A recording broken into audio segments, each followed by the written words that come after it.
pour eux, tout pour nous. Car trop longtemps, c'était que pour eux. Rien pour eux. Rien pour eux. Rien pour eux.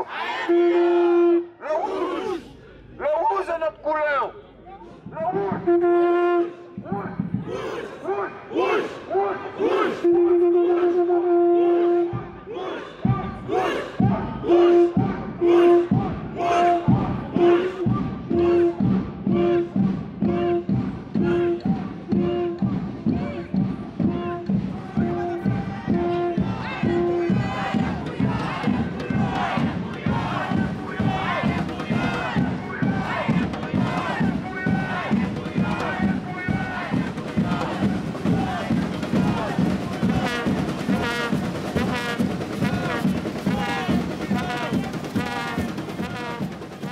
Nous sommes là pour protester contre la vie chère dans les départements ultramarins. En Martinique, la colère contre la vie chère continue. La Martinique est en pleine insurrection contre la vie chère. Depuis le 1er septembre, les Martiniquais manifestent contre l'écart de prix des produits alimentaires, mais pas que, avec la France hexagonale. Ici, à Fort-de-France, le prix du kilo de riz de marque Onkel Benz est à 8,06 €. Ici, en région parisienne, le même produit de marque identique est à 3,32 €. Un exemple seulement, un pack de 6 bouteilles d'eau se vend là-bas 14 €. In France will be 9 €. In Guadeloupe, it's 17 €, 16 €. 13,55 € le kilo pour un gâteau 4 quarts. Parce que toi, tu te vois acheter un beurre à 8,50 €.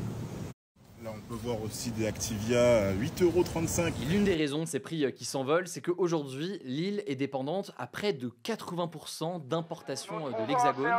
Anormal.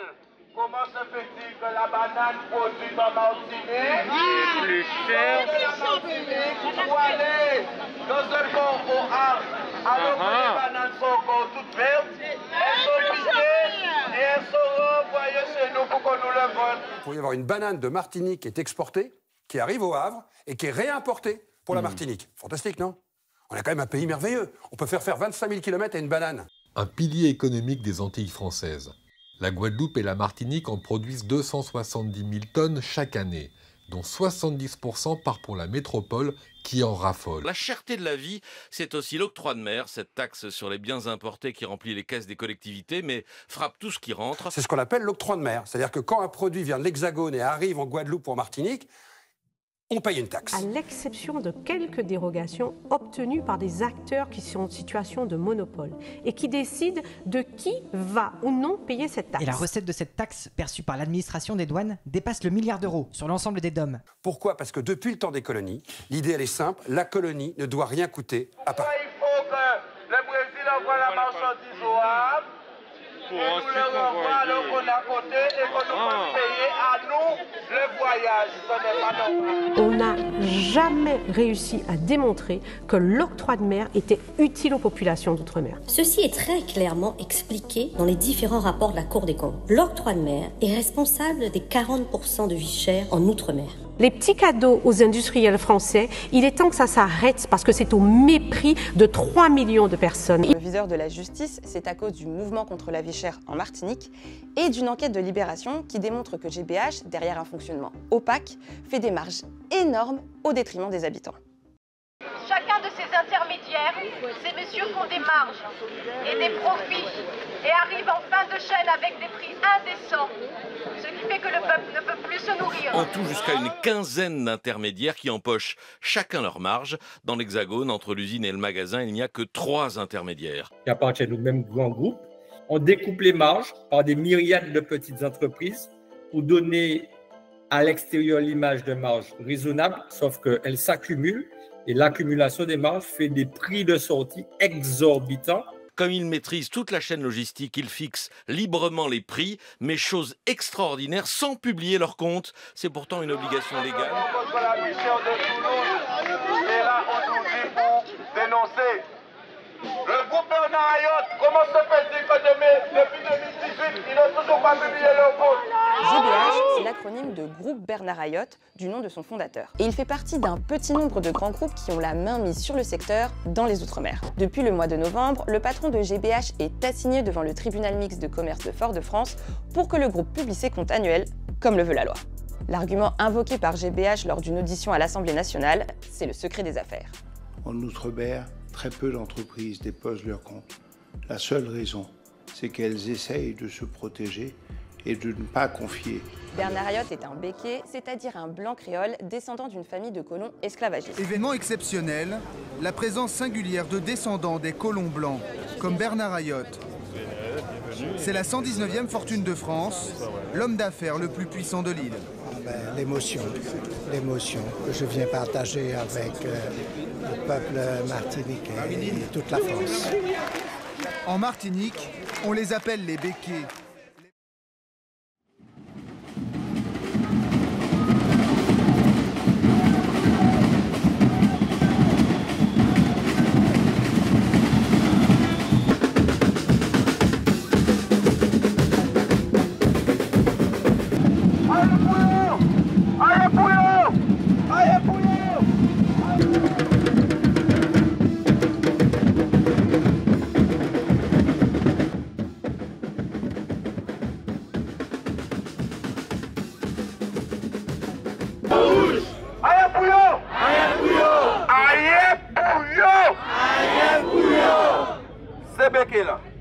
S'ils représentent une infime partie de la population, les béquets détiendraient 50% des terres et 90% de la filière alimentaire. Mais pour vraiment comprendre leur histoire, il faut remonter un peu dans le temps. 1635. Des colons français débarquent pour coloniser la Martinique. Après avoir décimé les populations locales, ils s'y établissent et développent l'agriculture en exploitant des esclaves déportés d'Afrique. 200 ans plus tard, en 1848, l'esclavage est finalement aboli. Mais les descendants des colons, les créoles blancs, qu'on appelle désormais les béquets, restent les maîtres des exploitations agricoles. Des terres qui se sont léguées de génération en génération, et ce, jusqu'à aujourd'hui. Cet homme est une figure de la Martinique. L'industriel le plus puissant de l'île, issu d'une grande famille de colons arrivés ici en 1650. Ils descendent tous d'un ancêtre qui s'appelle Jean Assier. 10 générations de colons aristocrates ont façonné la petite communauté béquet. Toutes les familles sont là. Les Ayotte, les Duchamp, les Despointes, les Pissonneau, les de Rénal. En 1960, voilà ce que déclarait un parent de Bernard Ayotte devant les caméras de l'ORTF. Vous êtes un béquet. Qu'est-ce qu'un béquet? C'est ce qu'il y a de mieux. Les béquets sont les descendants des Blancs européens qui se sont reproduits en race pure dans les colonies. Nous savons bien sûr qui vient de racheter tout le marché de l'électricité dans les îles. Merci Bernard Ayotte, merci d'avoir tout racheté et de encore nous détenir en chaîne. 48 ans plus tard, le discours n'a pas vraiment changé. Aujourd'hui encore, la pureté du sang est un critère d'appartenance à la communauté. Quand je vois des familles métissées, enfin blancs et noirs, les enfants sont de couleurs différentes. Il n'y a pas d'harmonie. Moi, je ne trouve pas ça bien. C'est pas... on a voulu préserver la race.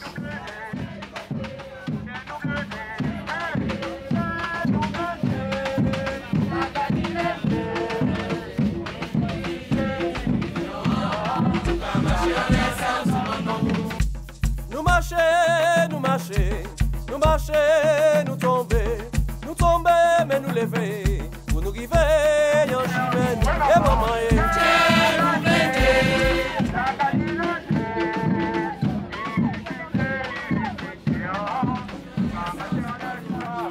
Pourquoi, dans des îles remplies de ressources, il est inacceptable que des milliers de nos concitoyens soient encore privés d'eau potable?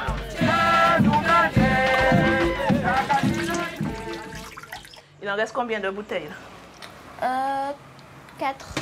Bon, on va essayer de laver au moins les tasses. Effectivement, l'accès à l'eau est un droit humain et fondamental, pas un luxe. le prix de l'eau le plus cher de France et d'outre-mer. 5,44 € du mètre cube contre une moyenne de 3,80 € en France.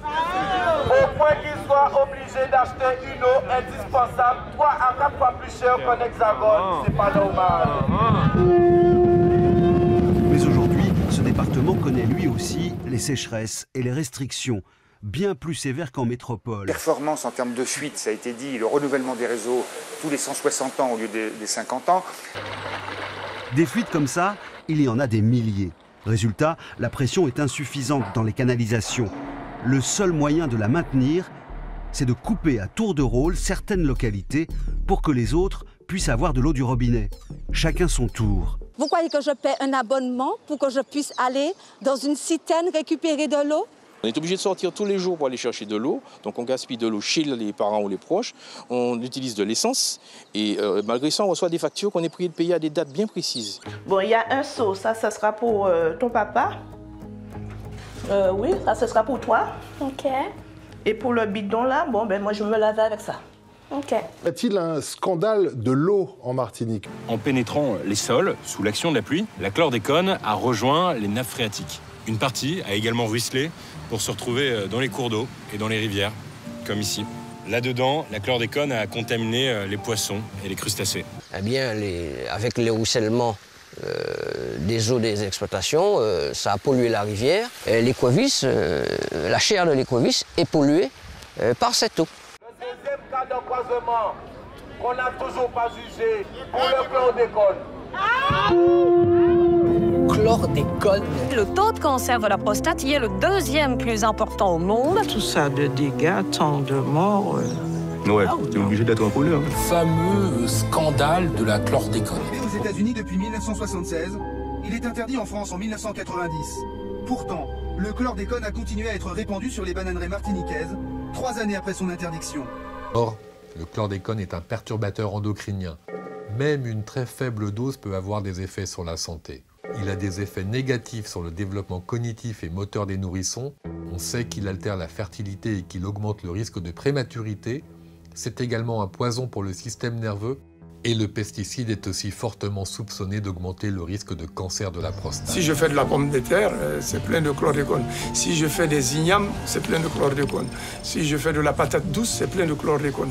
Donc, si je fais tout ce qui pousse et qui fait un tubercule en bas, c'est quand même énorme quoi, comme pollution. 18 000 hectares seraient contaminés à divers degrés en Martinique et en Guadeloupe. C'est environ un quart de la surface agricole utile de ces îles. Il faut savoir que les gens aujourd'hui en Martinique et en Guadeloupe, ils continuent à manger du chlordécone. Et le gouvernement ne prend pas du tout la mesure de ce danger qui frappe les populations. À terre, une partie du bétail et des volailles est contaminée. Côté végétal, ce sont surtout les légumes racines qui sont pollués. Mais surtout, le chlordécone est dans les corps. La quasi-totalité des Guadeloupéens et des Martiniquais sont contaminés. La culture de la banane a-t-elle empoisonné aveuglément les autres terres agricoles? L'État et les planteurs béquets accusés d'avoir continué à empoisonner les Antillais au chlordécone. La France interdit la substance en 1990. Mais l'État accorde quand même 2 dérogations pour son emploi aux Antilles. Macron est venu ici, il a dit l'État reconnaît sa part de responsabilité. L'État a une part de responsabilité. Bon, mais il n'a jamais dit quelle est l'autre part. Ce sont les béquets, c'est-à-dire les descendants des colons du premier temps. Yves Ayotte est un puissant entrepreneur martiniquais dont la famille s'est installée sur l'île au XVIIe siècle. Et il est aussi le président du groupement de producteurs de bananes de Martinique. À l'époque, il est à la fois le patron du syndicat de la banane et le directeur des établissements La Garrigue, l'entreprise qui commercialise le chlordécone. L'entreprise est prévenue de la fin de l'autorisation de la chlordécone. Alors, Yves Ayotte, fils aîné d'une grande famille béquet et PDG des établissements Laurent de la Garrigue, décide de faire produire en urgence plus de 1500 tonnes de chlordécone, histoire de faire quelques réserves. Vous avez demandé au gouvernement d'avoir une rallonge ou... Oui, enfin non, c'est moi, c'est les bananiers, c'est tout le monde, c'est toute la profession qui a demandé une rallonge. Et le gouvernement a donné sa rallonge sans aucun problème. Yves Ayotte a reconnu qu'il avait pratiqué personnellement un lobbying auprès de Jean-Pierre Soisson, le ministre de l'Agriculture de l'époque, pour qu'une année supplémentaire de dérogation. Un des ministres de l'Agriculture qui ont accordé en tout 2 dérogations. pour l'environnement et pour la santé. Et pendant 3 ans, l'État, en pleine connaissance de cause, va empoisonner 2 populations, les Martiniquais et les Guadeloupéens.